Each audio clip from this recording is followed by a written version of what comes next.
Ассалаумағалейкум достар, баршаға. Бүгін біз мынандай броня праводаны тексеру жолын көрсететін боламын тестермен. Бізге мынандай мультиметр дейді, кейбіреулер тестер дейді.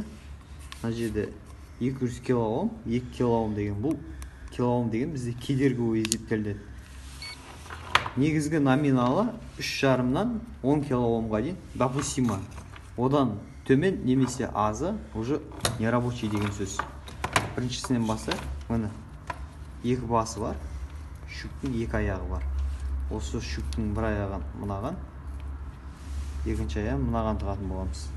И бізде бұл жерде 2,1 килоом. Мынау, значит, проводимость аз бұда. Осыдан машина тарақты етіп, травит етуі мүмкін. Және де былай тексеріп көреміз. Мынандай жерлерінен де кейбір бронепроводал искра шашады. Түнде барып капотты ашып қарайтын болсаңыз, қараңғы жерге. Екіншісін алайық.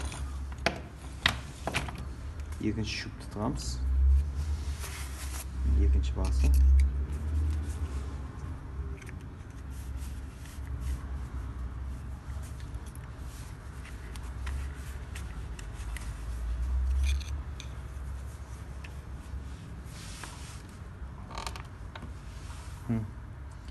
Алты килоом.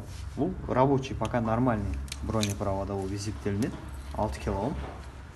Келесісі бізде. Ондай ішіне тығып аласыздар, өзінің орны бар. Екіншісін осылай тығасыздар. 6 килоом. Бұл да рабочий. 3,5-нан 10 килоомға дейін допустимо. Одан төмен немесе жоғары уже жұмысқа жарамсыз деген сөз. 209. Осылайынан бүкіл бронепроводан тексеріп шығып, ауыстырып алсаңыздар болады. Сосын мынандай зигиптер болады кейбір машиналарда. Осында жерлерінен жарықтар шашайтын болады.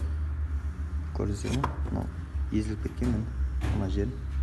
Осы жерден тоқ шашатын болады. Бәрін осылайынан тексеріп шығасыздар мультиметр арқылы. Мынандай 200 килоом немесе 20 килоом қойсаңыздар болады. Сол арқылы тексерсеңіздер болады. Бәршаға рахмет, лайк, комментарий.